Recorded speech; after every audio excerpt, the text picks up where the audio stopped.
Hi, everybody. It's Tracy Malone. Today, I have a very special guest. My friend Kate Anthony is going to talk about her new book, which is called The D Word, Making the Ultimate Decision About Your Marriage. It's everything you need to know to make that decision. And I read the manuscript and it is amazing. I was like, printing off things and going, oh my gosh, that's a great exercise. That's a great tool. Oh, that's great. So I had to choose between her like 15 chapters, what we're going to talk about today. And besides getting away, she started her book off with a lot of emotional resilient stuff. And I think that's important because if we're going to try to get away, we have to be emotionally stronger. So Kate is someone you might have seen. She's got the Divorce Survival podcast. And I've been on her podcast. She's been on mine before, and she's an awesome lady. She's pretty darn smart. And so if you are looking for how do I make the decision to get away and get a divorce, this book might be what you need. So let's go meet Kate, okay? Oh. Welcome, Kate. I'm so excited to have you on my show. Thank you so much for having me, Tracy. It's always a pleasure to talk to you. Well, we are here to talk about your new book that's coming out, and it is called The D Word. You want to It tell us a is. little bit about it? And maybe how did you, like, there's always a story behind why we write a book. You know, what was in Well, oh my gosh, why write this book? I mean, mainly because people were hounding me about it. I was like, all right, fine. Have you written a book? Have you written a book? You should write a book. You should write a book, right? And so we were like, all right, I guess I need to write a book. Um, it was also my son. It was honestly my son. It was like people would say to me, you should write a book. And then I think my son heard someone say that. And when your kid asks you sort of over and over again, hey mom, you writing your book? You writing your book? Like you kind of step into that, right? And I think that's actually a lot of what this book is about, is stepping into this vision of ourselves that maybe our children hold of us, right? That maybe it might be really hard for us to see ourselves in a particular way, but when you look at yourself through your kids' eyes, right? Like who you really are, because that's who you really are. You step into it, and it takes something, right? It took a lot as you well know, Tracy, it takes a lot to write a book, right? And so stepping into that place of power and ownership of who I am and what I offer to the world was very challenging. And when your kid is sort of demanding it of you, you do it. Right. And I think that's the same thing when you are in this conundrum and you are trying to decide whether or not to leave a marriage, right? And you're looking at who you are and possibly who you've become. So many of us become shadows of our former selves in these relationships, as you well know.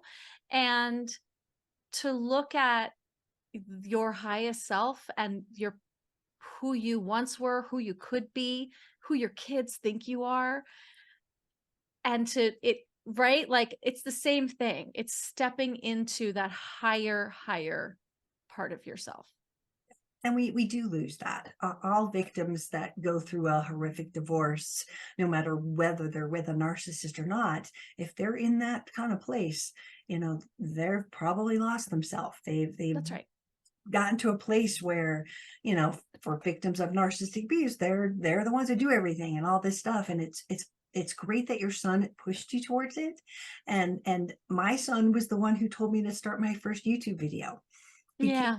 changed his major in college to psychology and came home the first Christmas and went, here's a book, mom, you really should make a video about this. And I'm like, well, what is it? And he was the one that led me. Yeah.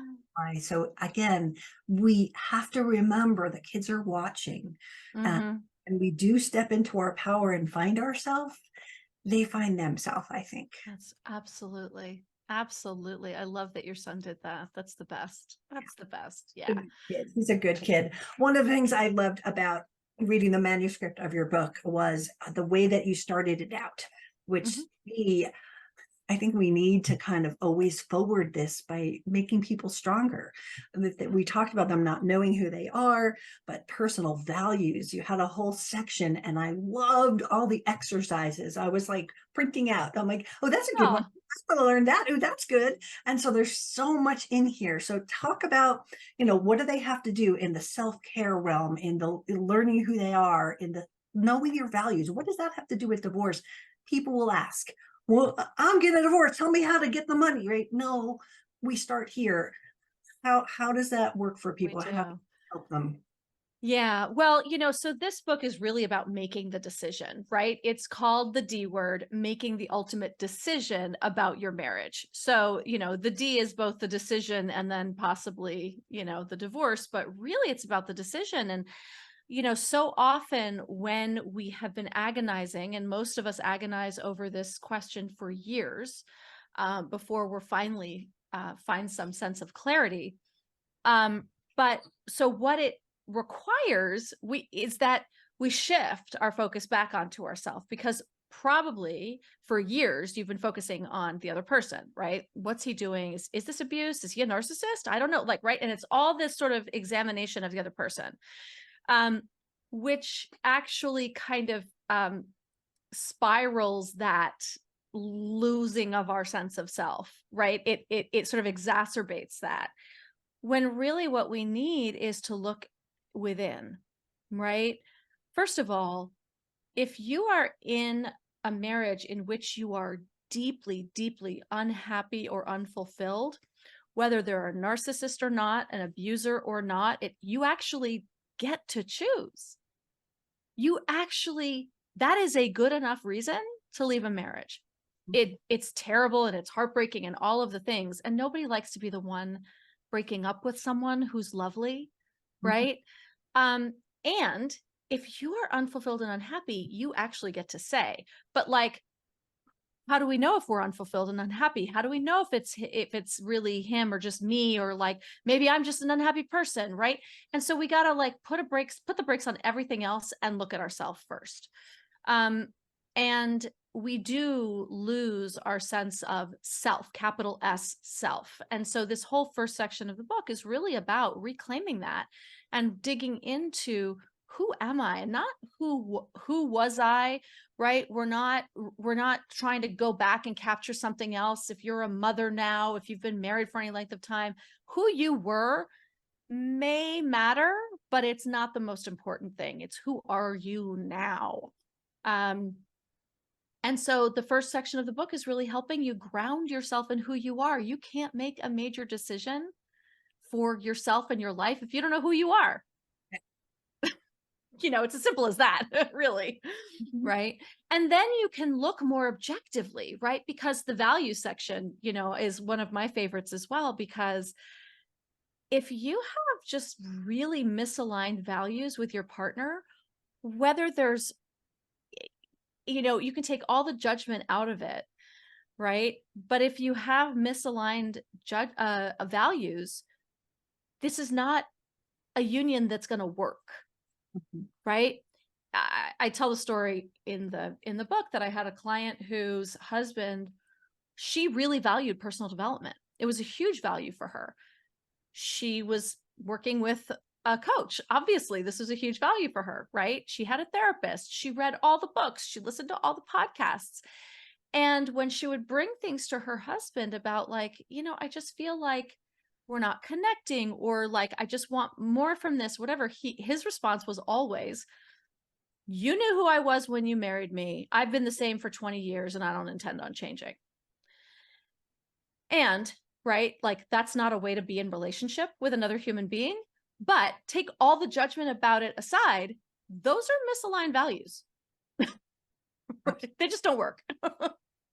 And for me, when I did that, what are my core values? I remember being asked it by a coach when I first was in recovery, and I was like, I don't know. If I don't know who I am, I certainly didn't know who my values were, because no one ever asked me.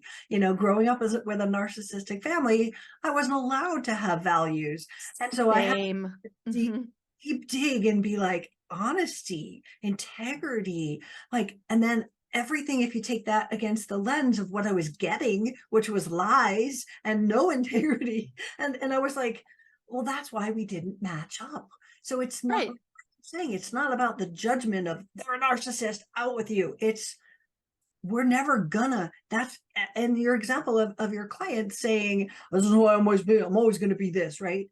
Okay, well, we're not asking you to change. We're telling you what our needs are. If you can't meet them, this is where it has to end, right? And that's such an important part of the value, at least in that first section that I fell in love with, because if people know that, then they have strengths and it becomes more black and white.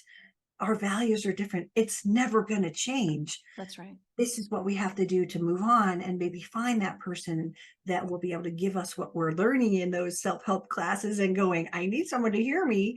And you find someone that does that, because people change over time. It's not always an abuse situation, but they get set in their ways, and sometimes we move past them and That's we right.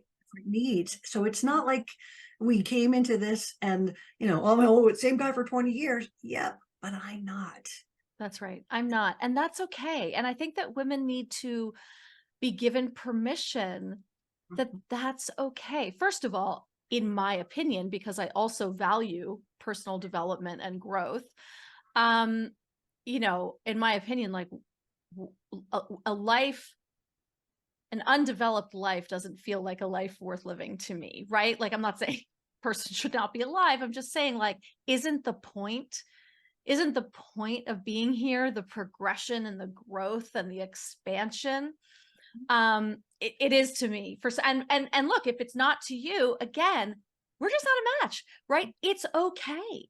Mhm. It's okay if you want to grow and expand and your partner does not. Mhm. That's great. No harm, no foul. We're just not aligned anymore, Mhm. Yeah. right? And then I think it also, just, it's a side note that when people go through this kind of like rebirth, if you would, um, they often say to me, I don't like any of my old friends anymore, Uh-huh. Oh yeah. but that's also that you were in that place at that time and it was tolerable. And now you've evolved, whether it's spiritually or just in this inner self where you are loving yourself more and not tolerating someone not being honest or having the same core values as you.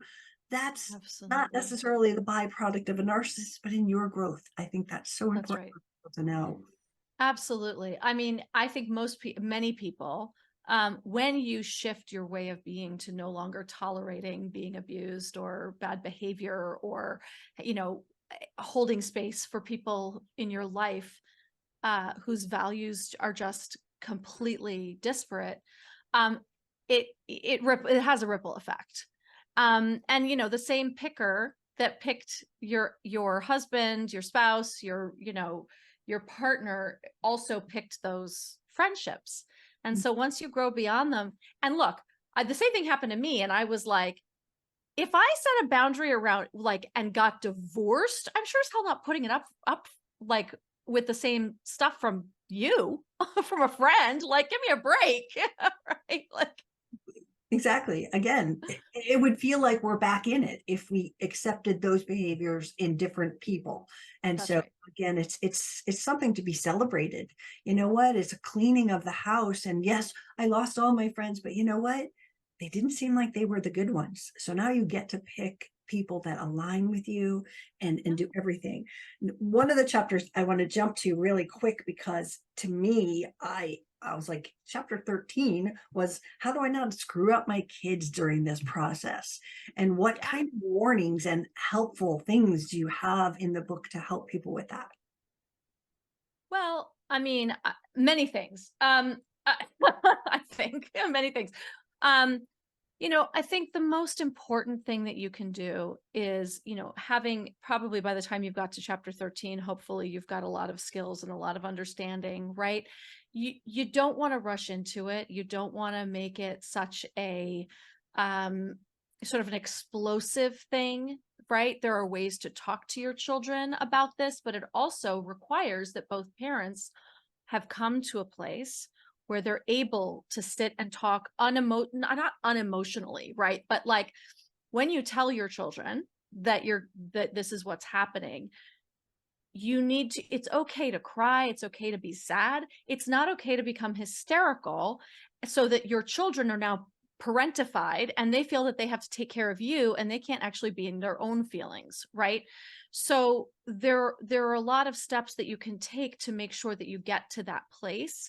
And hopefully your co-parent will join you there. If you are divorcing somebody who is unable to join you there, then there are certain things that you can also do, right? I think I go through in that chapter a lot of like, this is what's ideal. And in a high conflict situation, you might want to do this, right?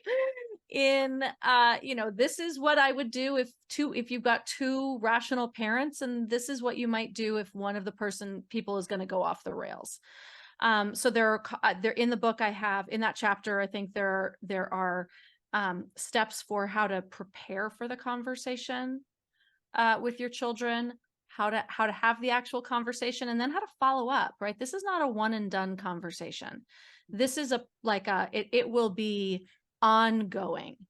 Right. And sort of how to check in with them and how to make sure they're well supported, and then how to make those difficult transitions easier for them. This is not gonna be, it's not gonna be easy, right? It's not gonna be easy for your children. I am certainly no one to sugarcoat it, but there are ways to do it that won't screw up your kids. And there are ways to do it that absolutely will. And so we just, we want to avoid all of those sort of pitfalls and the minefields and all of that. I love the conversation. I think that's what drew me to it, is because so many people make that, we're going to tell them, and maybe it doesn't go right, maybe it does, but they never think about the follow-up. They don't let the kids have a voice to ask questions. And you and I both know Christina McGee very well. And you know what? She's like, the kids have to come first. They have to feel like it's safe. So, if you are reacting or in trauma during that conversation, as you said, it's putting a burden on the kids that they don't feel safe. So they're not going to ask those questions, which leaves them with a little bit of trauma if it wasn't done right. I remember when my parents told me, and I was 5, one of the earliest memories I have, sitting on the couch, and my mother was already on her honeymoon, which I didn't even know she was dating someone, and my father just told us, well, when your mom gets back from her trip, you won't be living here anymore, we're getting a divorce. And I was 5, and we are all traumatized from it, right? And it wasn't done the right way. Of course, that was back in the 70s. It's a long time ago. They didn't have like the stuff that's now, but that kind of traumatizing thing can cripple a child. And absolutely. So doing it right, letting the door be open, as you're talking about in this book, there's so much information for people to really grasp and think it through. My whole premise is plan the conversation, plan the questions they may ask. That's right. On this, how will you react if they say this? I'll say this.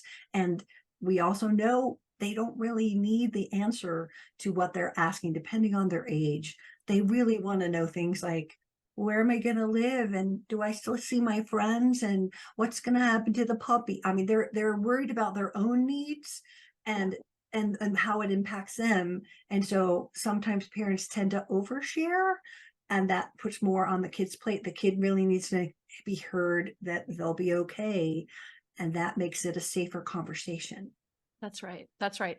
And, the one thing I also want to say is that you can do it perfectly and you can script it. I mean, this is horrible, but your kids are going to remember what they remember, right? So my son, he's 18 now. And we had this conversation when he was 3.5, and we hired professionals, we scripted it out. And, in hindsight now, as a certified co-parenting specialist, like you are, I did it right. We really did it right. Right. This is 15 years ago, but we really worked hard and we did it together and we did it right. And as part of that was when we got the new house and we were going to move, I gave him a box and I said, take whatever you want from this house and we'll take it over to the new house, right? All of that. It was all collaborative. My husband and I were not arguing. Like, we just did this like champs. And I recently asked my son, like, what do you remember about that? And he's like, I just remember you said we're getting divorced and then you gave me a box and told me to pack my stuff. And I was like, oh my God, that is not what happened.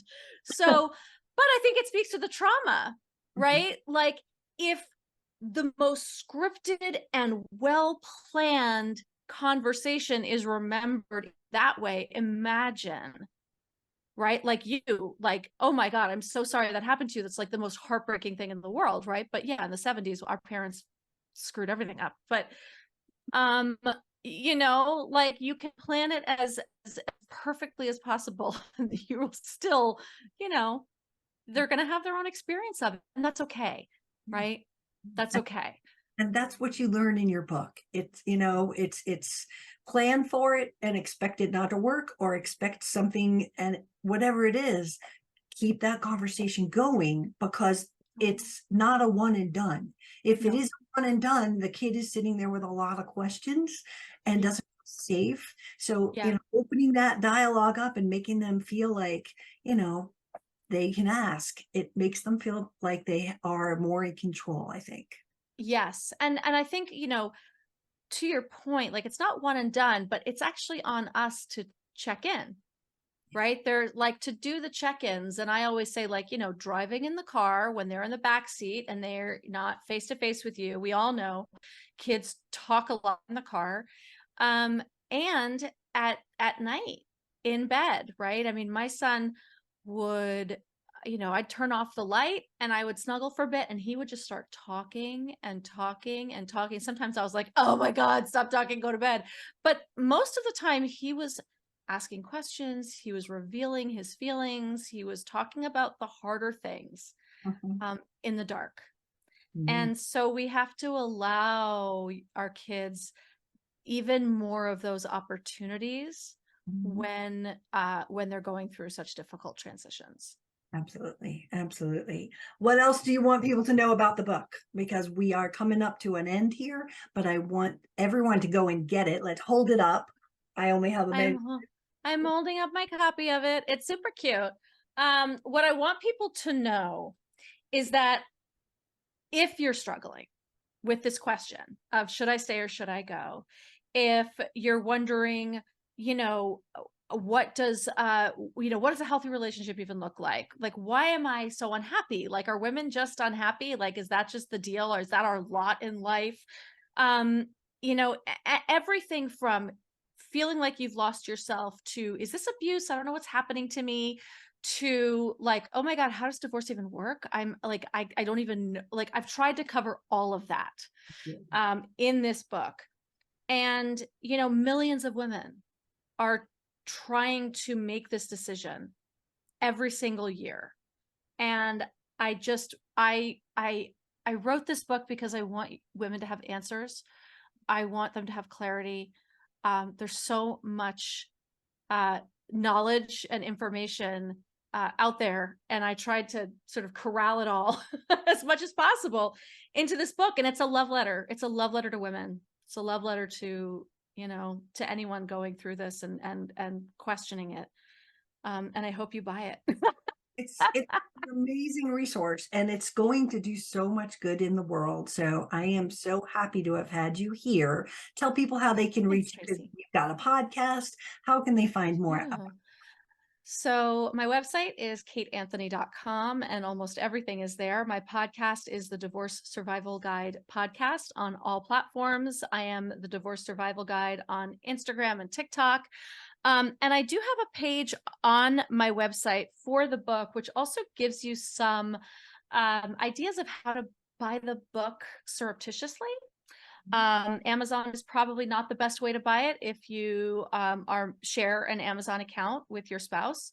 So knowing that this might be look, not a lot of people are going to buy this and leave this on their coffee table when they're, in this situation, but there are ways for you to get this book and to read it on the DL. And so I have a page on my website that will help you with that as well. That is such a thoughtful idea, because my Audible and Kindle sell a lot better than the paperback, because who wants a big book that says divorcing your narcissist on the coffee table? Right. Nobody. Right. Exactly. Exactly. Just to have that makes them feel better already, that, oh, she's already thought of that, and so I'm really happy to have been here with you today, Kate. I love seeing you, and I can't thank you Thank you. for being here. Thank you so much, Tracy. Thank you for having me. It's such a pleasure. I hope you guys found that helpful. I know it's just a little smigment of exactly what she'll have in the book. There's so much in this book, and I read a lot of books, and I've written a book on divorcing a narcissist, but this is really more in the prepping and just how to take care of yourself, what to do, what the process looks like. So if you are going to or thinking about making the decision to get a divorce, this might be your answer. So go look up Kate Anthony. I'll put the link down below. The D Word is the name of her book, and we will see you again next time. My name is Tracy Malone, and I am the founder of NarcissistAbuseSupport.com. I coach people from all over the world. So if you are looking for help and support, I'm here for you. I'll see you again soon.